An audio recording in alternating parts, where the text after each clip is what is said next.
She's already broken a record for most 25-point 10 assist games. In her second year, she holds that record. But what's being done to her right now is an absolute shame. She is by far the most important, most popular person the WNBA has ever seen in its history. And yet she's getting treated like crap every time she steps on that floor. Caitlin Clark, the Iowa Supernova who's been lighting up scoreboards since she was probably still in braces, is now the WNBA's most electrifying player. We're talking 25-point 10-assist games like it's just another Tuesday. She's breaking records faster than you can say swish, tying Candace Parker's career triple-double mark in just her 44th pro game. 40-4. That's not just talent. That's a cheat code. But here's the kicker. Despite being the most important, most popular player the WNBA has ever seen, sorry, not sorry, haters, she's getting dragged through the mud on the court. And Candace Parker, she's not here for it. Parker has been kind of caught in a little bit of controversy. Because TMZ pulled up on her. Candace Parker had TMZ pulling up on her today. And you know that's when the WNBA made it. When TMZ rolled up on Parker like paparazzi spotting a celebrity without makeup, they asked the million-dollar question. Is Caitlin Clark getting a raw deal in the WNBA? And Parker, with the confidence of a three-time champ who's seen it all, didn't hold back. Star players aren't ever treated fairly, she said, dropping a mic so hard it probably cracked the court. Boom. In one sentence, she summed up the gritty reality of pro hoops. It's like she looked at the drama, said, "Hold my Gatorade," and served up a masterclass in keeping it real. But let's hit pause and zoom out. Why is this such a big deal? Why is the basketball world losing its mind over Clark's treatment? Well, let's start with the timing, because the universe has a sick sense of humor. Right as Parker's comments hit the airwaves, the Indiana Fever dropped a bomb. Clark sidelined with a left quadriceps strain.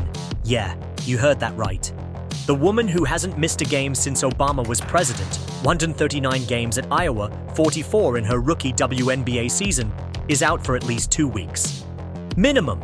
They're saying re-evaluated in 2 weeks, which in sports speak is code for we're praying she's back soon because we're screwed without her. This is the basketball equivalent of your favorite Netflix show getting cancelled mid-season. Devastating. Now let's talk about why Parker's words are pure gold. This isn't just some random hot take from a talking head on X. This is Candace Parker, a WNBA icon who's been through the ringer herself. Back in '08, her rookie year, she got her own welcome to the league moment, a full-on brawl at the Palace of Auburn Hills.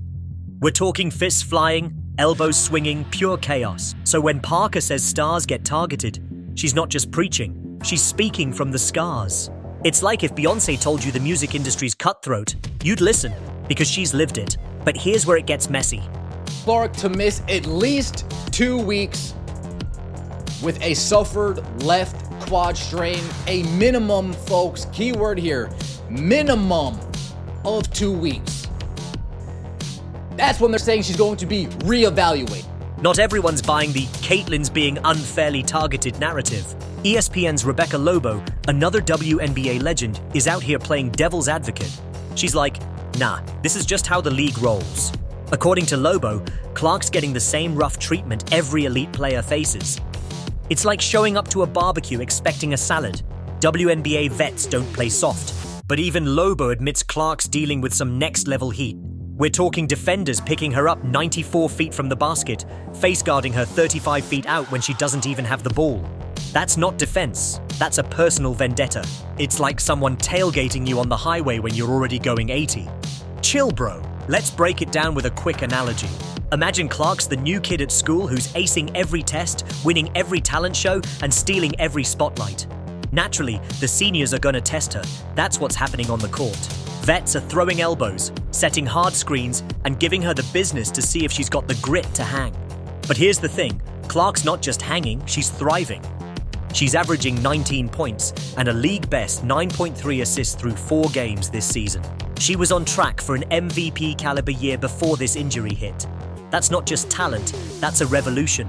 Now let's talk about the incident that's got everyone's blood boiling. The Kennedy Carter shoulder check heard round the world. Picture this. Clark's minding her business and bam! Carter sends her sprawling with a hit from behind. The refs called it a common foul at first, which is like calling a tsunami a light drizzle. The league later upgraded it to a flagrant foul and slapped Carter with a $1,000 fine, pocket change for the drama it caused. Carter's response? It's all love outside the lines, but in the game, it's smoke. Will this be the wake-up call the WNBA needs? Caitlin Clark is out for at least 2 weeks. Now, we are going to see what you guys, not just Indiana Fever, we're going to see what type of numbers this league can turn. Translation: I'm gonna hit you hard, but let's grab coffee later. Fans weren't having it, and neither was legendary UConn coach Gino Auriemma, who straight up said, Michael Jordan was never treated like this. When Gino speaks, you listen. The man's got more rings than a jewelry store, but here's where the plot thickens. This isn't just about one foul or one injury. It's about the bigger picture. Clark's not just a player, she's a cultural juggernaut.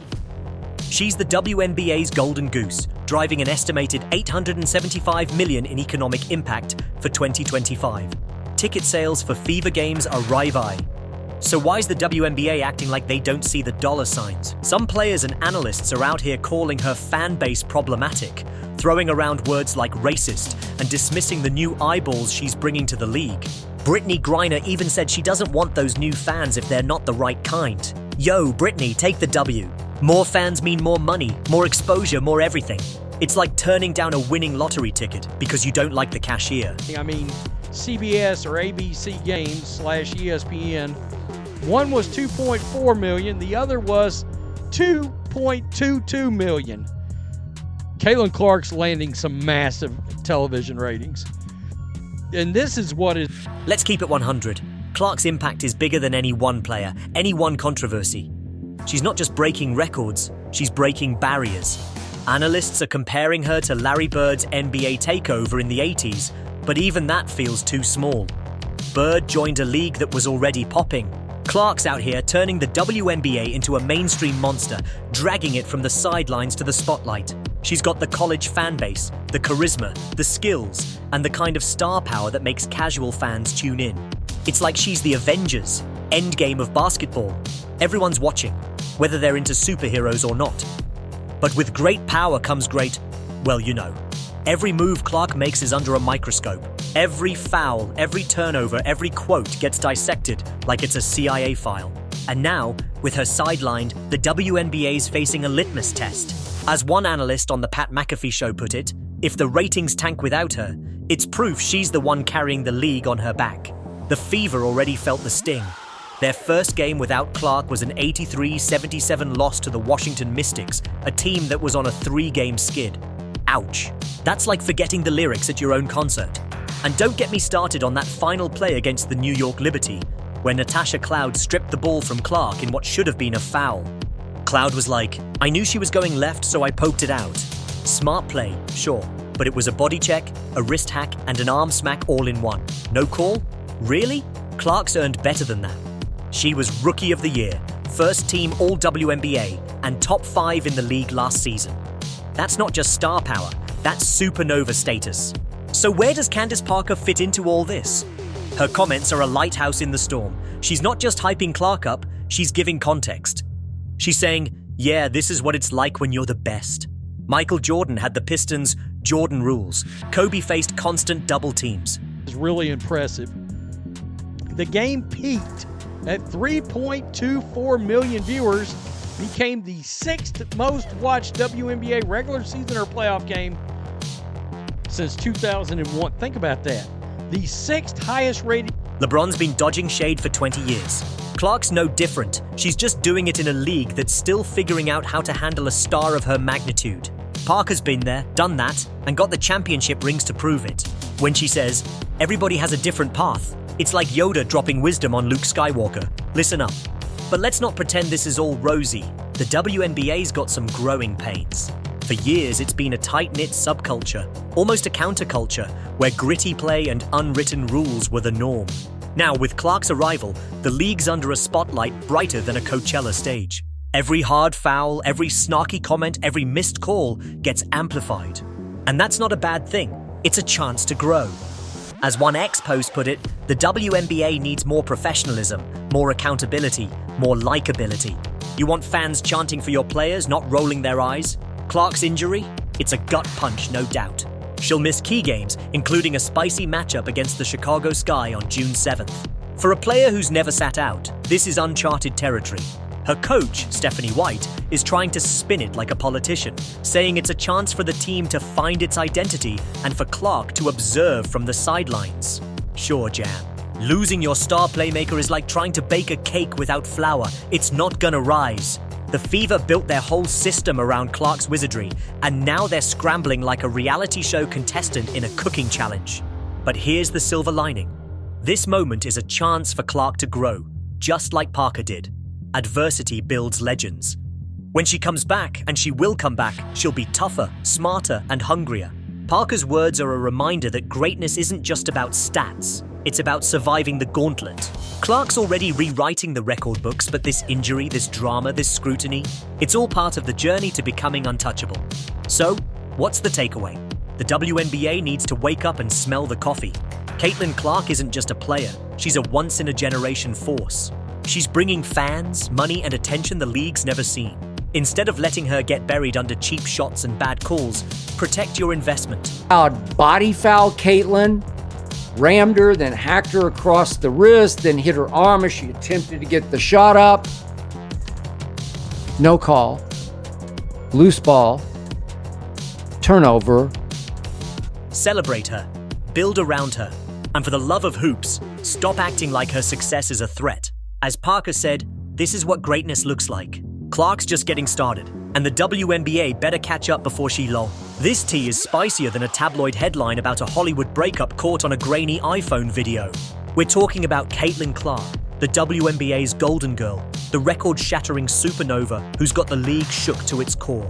This woman's out here breaking records faster than you can say swish. But somehow, she's also dodging landmines on and off the court. Is she being unfairly targeted? Is the WNBA fumbling the bag with their biggest star since, well, ever?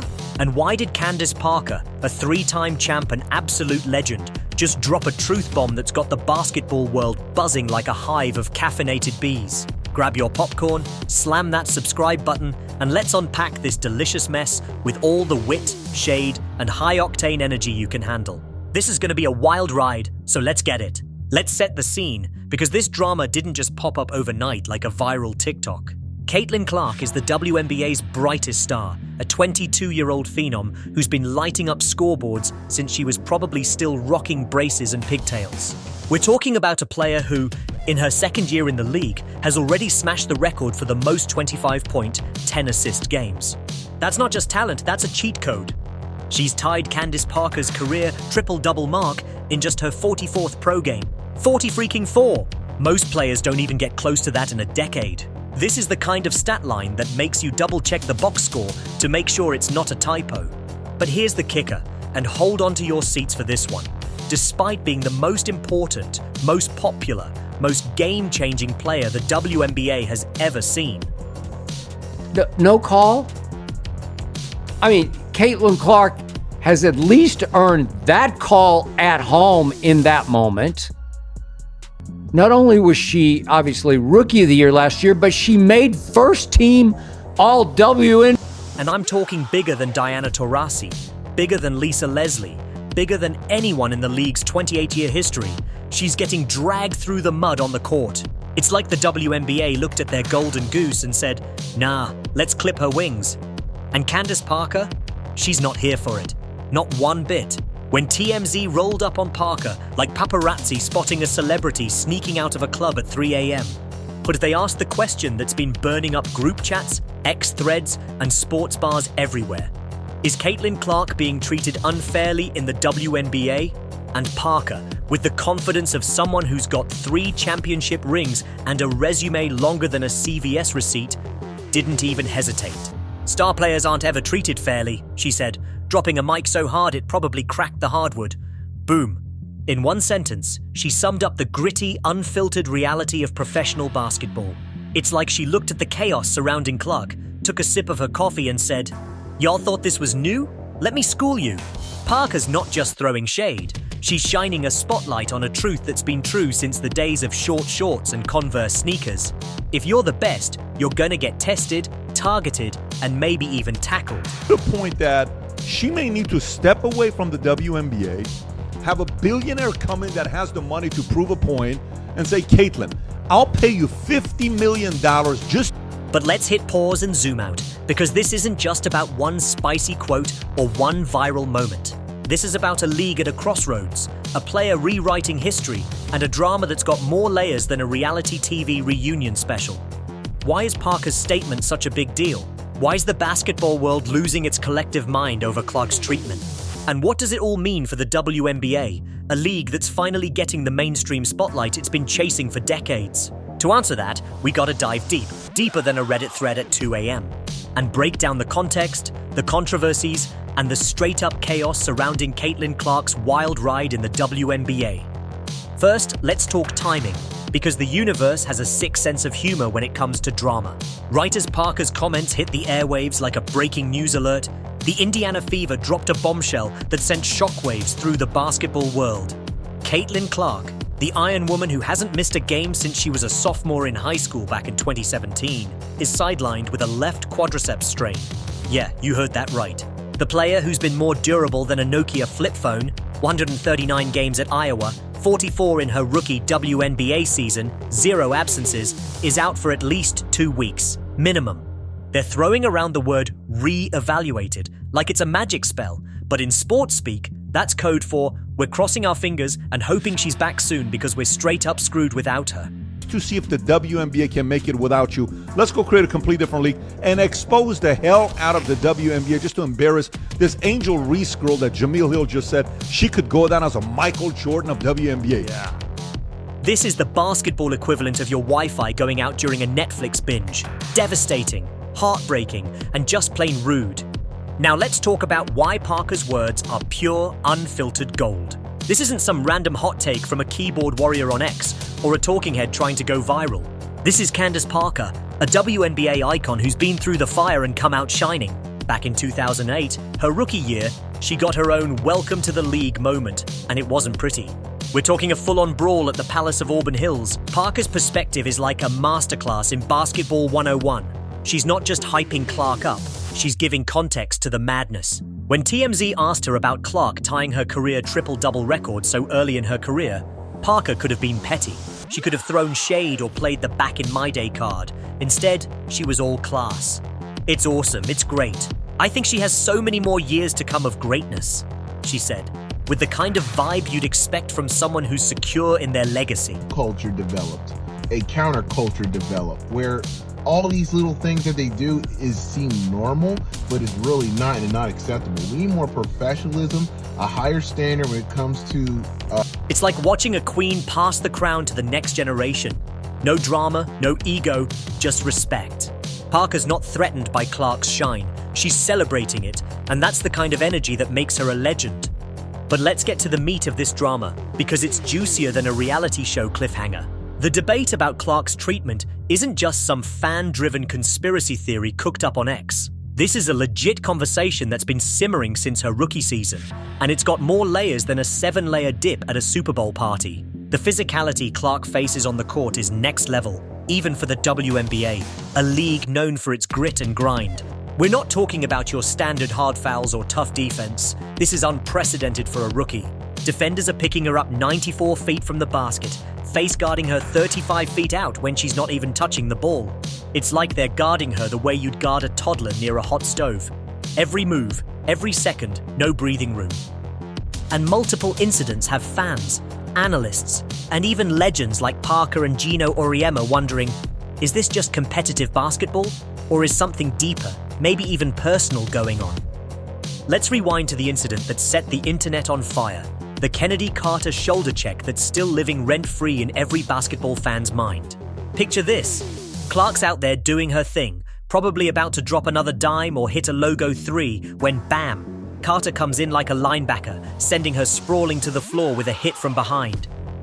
The refs initially called it a common foul, which is like calling a meteor strike a light breeze. The league later upgraded it to a flagrant foul and fined Carter $1,000. Basically the cost of a fancy coffee run. Carter's response? Zero remorse.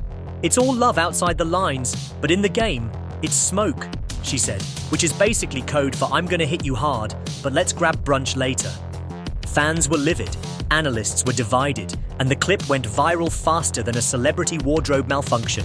Even UConn's Gino Auriemma, a coach with more credibility than a Supreme Court justice, weighed in. Michael Jordan was never treated like this, he said. And when Gino drops a Jordan comp, you know it's serious. The man's seen decades of elite players, and for him to say Clark's treatment is unusual, that's not just a statement, it's a siren. But the Carter incident isn't the only one raising eyebrows. Fast forward to a recent game against the New York Liberty, where Natasha Cloud stripped the ball from Clark in a final possession that decided the game. Sounds clean, right? Wrong. Fans and analysts cried foul, literally, because Cloud's strip was more like a full-body collision, complete with a wrist hack and an arm smack. No call. Loose ball, turnover, game over. It's like the refs looked at Clark and said, "You're too good, figure it out." Social media erupted, with one ex-post summing it up perfectly. Caitlin Clark's earned that call. She was Rookie of the Year, first team All WNBA, top 5 in the league. What more does she need to do? To the game and accountability and consistency. We need that in the WNBA because it makes the WNBA a little bit more marketable. You want likable players. You want players to be excited to go to the games for, not be like, I want to see. It's a fair question. Clark's not just a star, she's a supernova, and yet she's getting treated like she's still trying out for the team. So why is this happening? Why is the WNBA's biggest asset getting roughed up like she's in a cage match? Part of it is the nature of the beast. Elite players have always faced extra heat. Think Michael Jordan getting mauled by the Pistons' Jordan rules in the 80s, or Kobe Bryant fighting through triple teams in the early 2000s. LeBron James has been dodging physical and mental challenges for 2 decades. It's like the league's initiation ritual. If you're the best, you're gonna get tested until you prove you can handle it. But with Clark, it feels different. The WNBA's still a young league, only 28 years old, and it's never had a player like her.